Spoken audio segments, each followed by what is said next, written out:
All of you, स्वागत है आपका आपके अपने प्यारे से YouTube channel smart study classes में। तो कैसे हैं आप लोग? आई होप आप लोग बढ़िया होंगे और पढ़ाई वढ़ाई भी ठीक ठाक चल रही होगी। बोर्ड एग्जाम नजदीक आ चुके हैं, तो क्लास 10th के बच्चे जो पहली बार बोर्ड एग्जाम देने वाले हैं, तो भैया उनको लग रहा है डर, है ना? डर लग रहा है? नहीं, छिपाना नहीं है, डर लग रहा है ना? आई नो, मुझे पता तुमको डर लग रहा है भाई, होता है, ठीक है। जब मेरा भी पहली बार बोर्ड एग्जाम था 10th का, तो मुझको भी डर लगा था।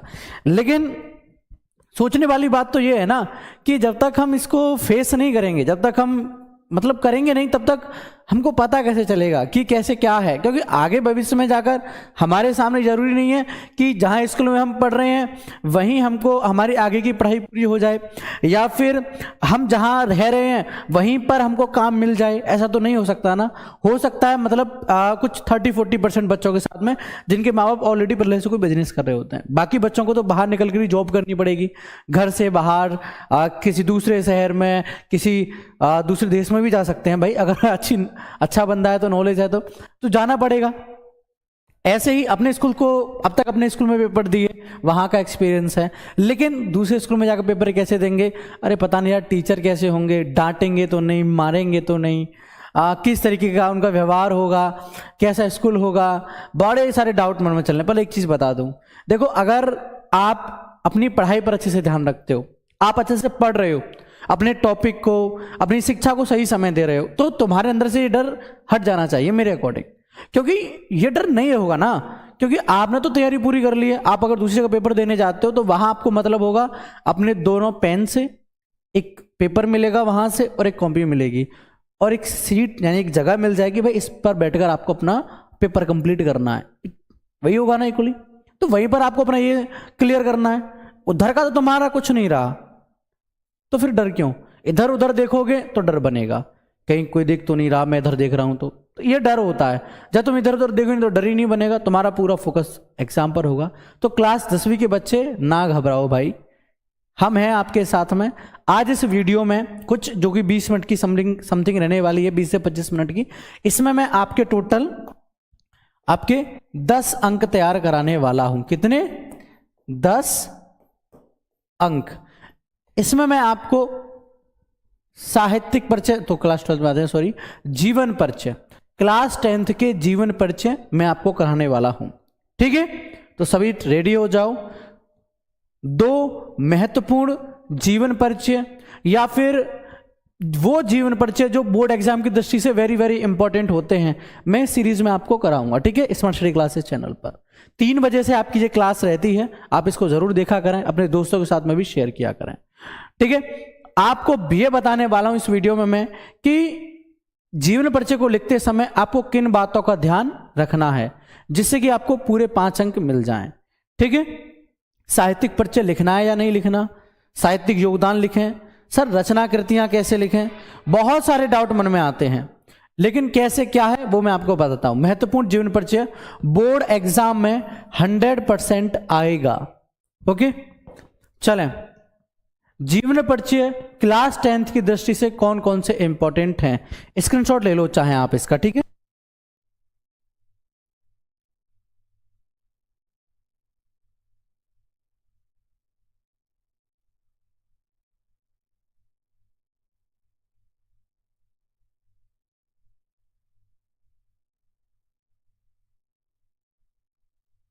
तो यहां पर आपका ये डाउट क्लियर हो जाना चाहिए। देखो, ये 5 इंपॉर्टेंट हैं जीवन परिचय आपके लिए। कौन कौन से हैं? देखो, जयशंकर प्रसाद, महादेवी वर्मा, सूरदास, तुलसीदास और आचार्य रामचंद्र शुक्ल। ये 5 जीवन परिचय क्लास 10th के बच्चों के लिए कैसे हैं? वेरी वेरी इंपॉर्टेंट हैं। इन्हीं में से आपका 10 अंक का टॉपिक आएगा, ठीक है? नोट डाउन कर लेना भाई इनको। अब एक जीवन परिचय को लिखते समय आपको किन बातों का ध्यान रखना है, या फिर एक जीवन परिचय को अपनी भाषा में लिखने के लिए आपको किन पॉइंट्स की जरूरत होती है, वो एक तरीके से समझ लो। देखो, एक जीवन परिचय को लिखने के लिए आपको नाम, जन्म, जन्म स्थान, पिता का नाम, माता का नाम, शिक्षा, रचनाएं, पुरस्कार और मृत्यु, ये सभी चीजों से मिलकर एक प्यारा सा जीवन परिचय तैयार होता है किसी भी लेखक का, कवि का, कवियत्री का। ठीक है, महादेवी वर्मा कवियत्री है ना, तो उनके लिए कवियत्री बोला। ओके, तो किसी का भी तैयार हो सकता है नाम, जैसे कि मान लो महादेवी वर्मा के ऊपर लिखते हैं हम, उनका जन्म किस तारीख को हुआ, उनका जन्म स्थान कहाँ है, उनके पिता का नाम क्या था, उनकी माता का नाम क्या था, उन्होंने शिक्षा कहाँ तक प्राप्त की थी, उन्होंने रचनाएं कैसी दी थी, उन रचनाओं के हिसाब से उनको पुरस्कार कौन कौन से मिले थे, उनकी मृत्यु कब हुई थी, ये सभी को इंक्लूड करके तो एक साहित्यिक जीवन परिचय बनता है। ठीक है, तो अब आपको मैं प्रॉपर बताता हूं किस तरीके से आपको जीवन परिचय लिखना होता है। आज हम बात करने वाले हैं महादेवी वर्मा के बारे में। इनका मूल नाम था महादेवी वर्मा।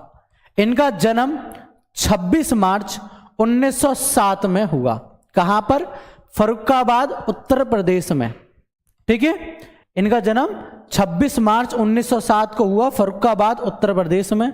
और इनका निधन हो गया था 11 सितंबर 1987 ईस्वी को, इलाहाबाद, उत्तर प्रदेश में। जन्म हुआ 1907 फर्रुखाबाद, मृत्यु हुई 1987 इलाहाबाद। यानी कि 80 वर्ष की आयु में इन्होंने इस दुनिया को अलविदा कह दिया।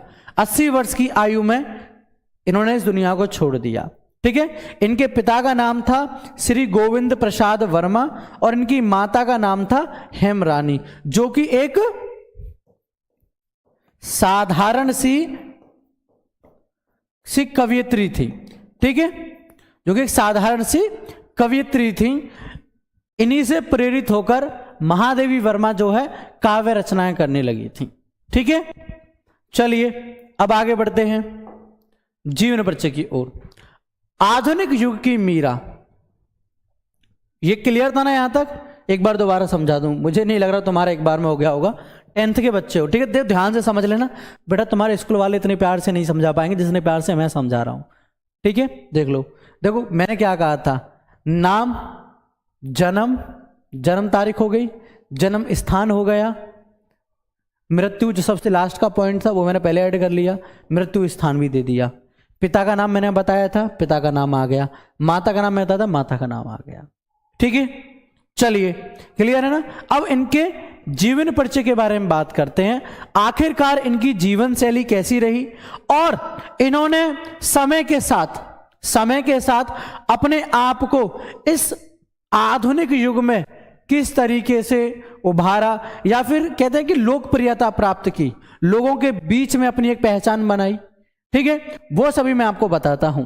ठीक है, आधुनिक युग की मीरा कही जाने वाली महादेवी वर्मा का जन्म उत्तर प्रदेश के फर्रुखाबाद में होली के दिन 1907 में हुआ। क्या है? आधुनिक युग की मीरा कही जाने वाली महादेवी वर्मा का जन्म होली के दिन फर्रुखाबाद में 1907 ईस्वी में हुआ था। उनकी आरंभिक शिक्षा उज्जैन में हुई और एमए उन्होंने संस्कृत में प्रयाग विश्वविद्यालय से किया। यानी कि इन्होंने शिक्षा कहां तक थी? एमए तक थी, और वो भी संस्कृत में, किससे? प्रयाग विश्वविद्यालय से। ठीक है, बचपन से ही चित्रकला, संगीत कला और काव्य कला की ओर उन्मुख महादेवी विद्यार्थी जीवन से ही काव्य प्रतिष्ठा पाने लगी थी। वह बाद के वर्षों में लंबे समय तक प्रयाग महिला विद्यापीठ की प्राचार्य रहीं। वह इलाहाबाद से प्रकाशित चांद मासिक पत्रिका की संपादिका थी और प्रयाग में साहित्यकार संसद नामक संस्था की स्थापना की थी। किसने? महादेवी वर्मा ने। इसके बाद और प्रयाग में साहित्यकार संसद नामक संस्था की स्थापना की। उन्होंने कविताओं के साथ ही रेखा चित्र, संस्मरण, डायरी आदि गद्य विद्याओं में भी योगदान किया। वह साहित्य अकादमी की सदस्यता प्राप्त करने वाली पहली लेखिका थी। भारत सरकार ने उन्हें पद्म भूषण और पद्म विभूषण पुरस्कारों से सम्मानित किया गया। उन्हें यामा के लिए ज्ञानपीठ पुरस्कार से भी सम्मानित किया गया। भारत सरकार ने उनके सम्मान में जयशंकर प्रसाद के साथ युगल डाक टिकट भी जारी किया। किसका? महादेवी वर्मा का। ठीक है, अगर आप इतना जीवन परिचय करते हो तो आपको 3 अंक मिल जाएंगे। आपको कितने अंक मिल जाएंगे? 3 अंक मिल जाएंगे। अब बहुत से बचेंगे, सर ये तो काफी बड़ा हो गया, सर थोड़ा सा ट्रिक में बता दो। ट्रिक में करने के लिए कुछ नहीं है, थोड़ा सा ट्रिक से बताता हूं। इसको रफ कर दूं मैं थोड़ा सा, ठीक है? देखो कुछ नहीं है। महादेवी वर्मा जीवन परिचय पॉइंट डालना। महादेवी वर्मा को आधुनिक युग की मीरा भी कहा जाता था। महादेवी वर्मा का जन्म 26 मार्च 1907 ईस्वी को फर्रुखाबाद उत्तर प्रदेश में हुआ। इनके पिता का नाम श्री गोविंद प्रसाद वर्मा था, अथवा इनकी, और मतलब अथवा नहीं करना है, अथवा मत करना, अथवा तो बदले में आ जाएगा। इनके पिता का नाम श्री गोविंद प्रसाद वर्मा था और इनकी माता का नाम हेमरानी देवी था, जो कि एक साधारण कवयित्री थी। अपनी मां से प्रेरित होकर ये बचपन से ही काव्य रचनाओं में रुचि लेने लगी थी। इन्होंने अपनी शिक्षा जो है एमए तक उत्तीर्ण की संस्कृत भाषा में, संस्कृत से। ठीक है, इनके बाद इनकी रचनाओं के 2 मूल अंग थे, करुणा एवं भावुकता। इनकी रचनाएं ज्यादातर चांद नामक पत्रिका में प्रकाशित होती थीं और इसके बाद ये जो है अपनी रचनाओं से जो दुखी व्यक्ति होते थे उनके भावों को एकत्रित करते। मतलब कहते हैं ना कि जैसे आप दुखी हो, मैं अपनी बातों से या अपने मतलब ऐसे शब्दों से आपको अपनी तरफ आकर्षित करूं, है ना। इनकी काव्य रचनाओं में इतनी जान थी कि ये दुखी व्यक्तियों को अपनी तरफ आकर्षित कर लेते थे, इसलिए इनको आधुनिक युग की मीरा भी कहा जाता था। ठीक है, और जो है करना चाहता हूं, ज्ञानपीठ पुरस्कार से इनको यामा नाम से इनका एक गीतों का संग्रह था, जिसकी वजह से इनको ज्ञानपीठ पुरस्कार भी मिला और इसके साथ साथ इन्हें भारत भारती पुरस्कार से भी सम्मानित किया गया था। बस अगर आप इतना कर देते हो आपको 3 अंक मिल जाते हैं। सच बता रहा हूं, इतना करने पर भी आपको 3 अंक बड़े आराम से, बड़े प्यार से मिल जाएंगे। ठीक है, अब इसके बाद बात करते हैं हम इनकी कृतियों की। ठीक है, महादेवी वर्मा की जो प्रमुख कृतियां यानी कि रचनाएं रहीं वो रहीं निहार, रश्मि, नीरजा, सांदगीत, यामा, दीपशिखा, सांधनी, प्रथम आयाम, सप्तपर्णा, अग्निरेखा उनके काव्य संग्रह रहे। ये सभी काव्य संग्रह किसके रहे? महादेवी वर्मा के रहे। अगर आप इनमें से ज्यादा नहीं सिर्फ 5 कृतियां भी कर देते हो तब भी आपको 2 अंक इसके मिल जाएंगे। तो टोटल 5 अंक का इस तरीके से जीवन परिचय किसका आएगा? महादेवी वर्मा का आएगा आपको देखने के लिए। कुछ 12 से 13 मिनट के अंदर अंदर मैंने आपके 5 अंक तैयार करा दिए। ठीक है, अब से सी पैटर्न पर आपके लिए जो है एक जयशंकर प्रसाद का जीवन परिचय और है, वो भी मैं आपको बताऊंगा, पूरा समझाऊंगा बड़े प्यार से, लेकिन समझना, टाइम वेस्ट मत करना। देखो मैं जो पढ़ा रहा हूं जरूर नहीं जो मैं ये सब कुछ आपके सामने है ये पूरा डिटेल में आपको इस तरीके से लिखना है। मैंने जो भी उनकी नाम वगैरह हेडिंग से समझाया था ना उस तरीके से लिख देना, कोई दिक्कत नहीं है। ठीक है, टोटल आपको ये 5 अंक दे के जाएगा।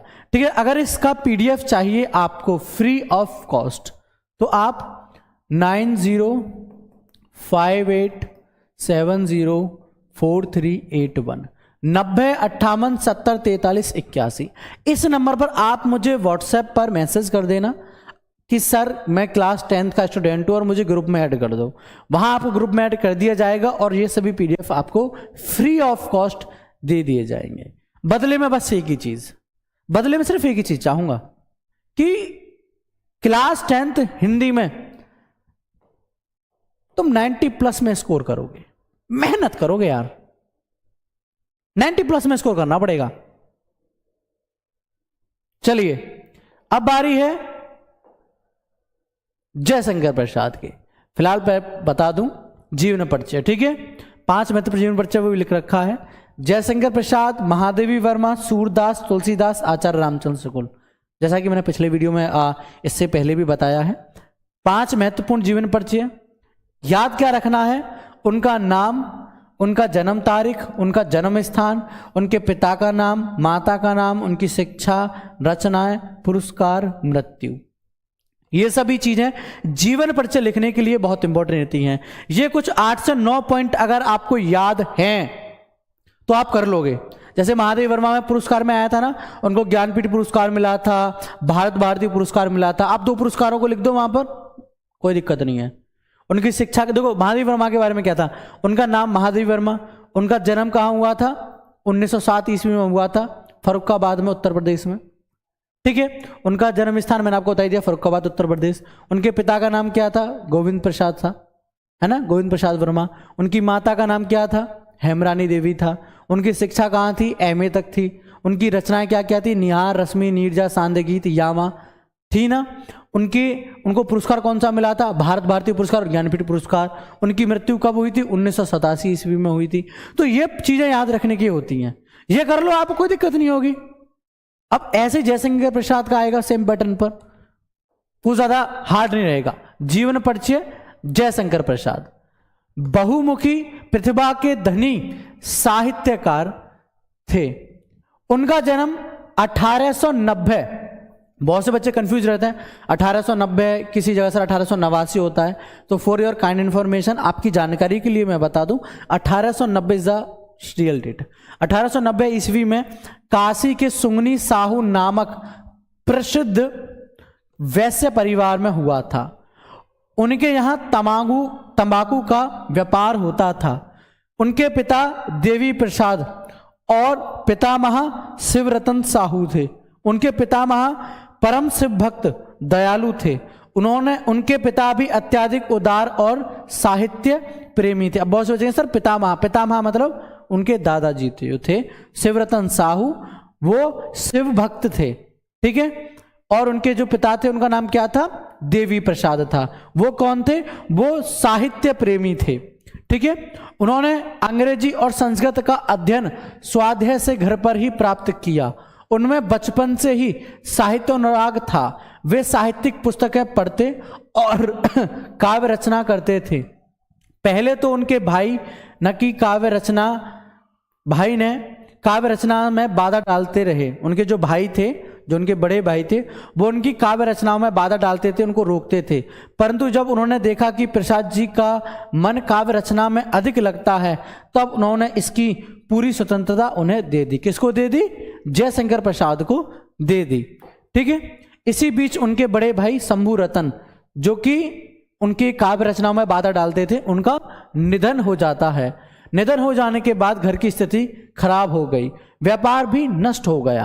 पैतृक संपत्ति बेचने से कर्ज से मुक्ति तो मिली, पर वे क्षय रोग का शिकार होकर मात्र 47 वर्ष की आयु में 15 नवंबर 1937 ईस्वी को इस संसार से विदा हो गए। उनकी मृत्यु कब हुई? 15 नवंबर 1937 ईस्वी को। पता है इसमें क्या हार्ड था? कुछ कठिन था? कुछ कठिन था, ये बताओ मुझे। कि जयशंकर प्रसाद का जन्म एक वैश्य परिवार में हुआ था, ठीक है।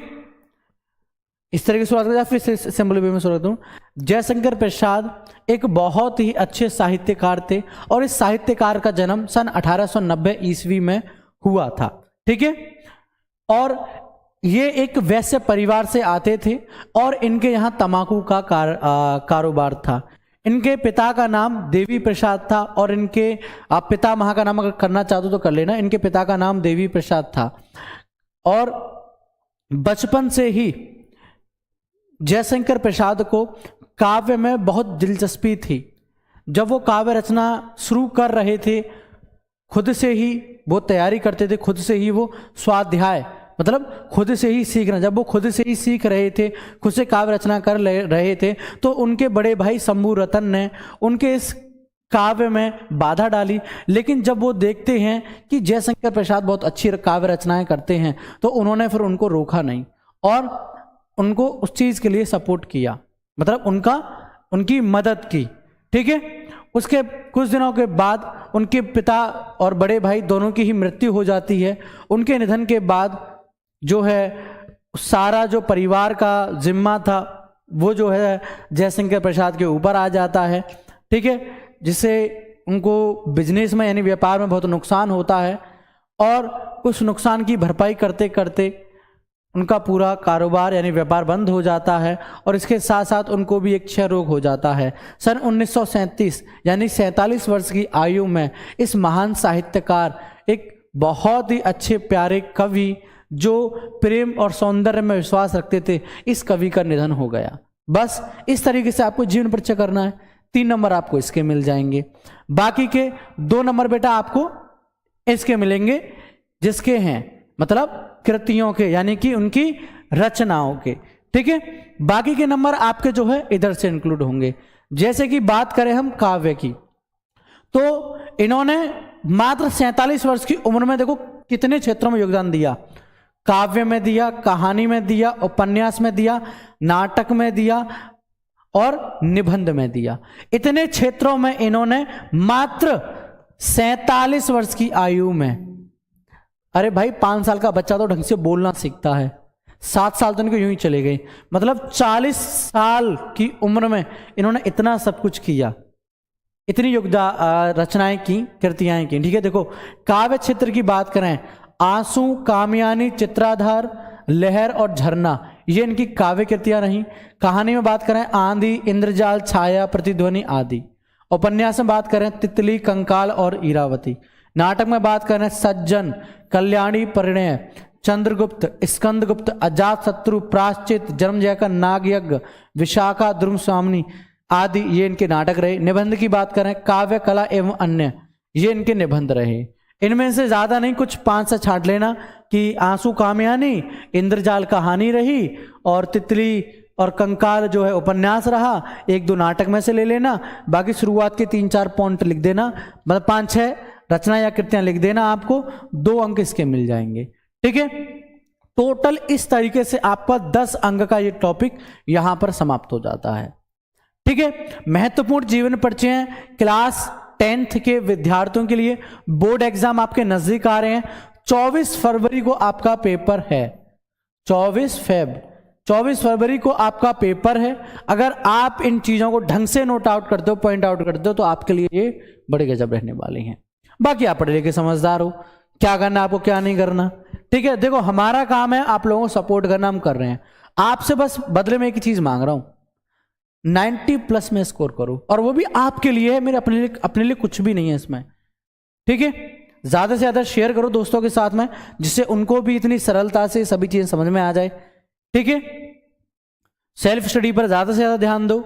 ओके, तो फिलहाल इस वीडियो में इतना ही। आई होप ये वीडियो आप लोगों के लिए महत्वपूर्ण रही होगी और मददगार होगी। ठीक है, चलें तो इस वीडियो में इतना ही। टाटा, बाय बाय, जय हिंद, जय भारत।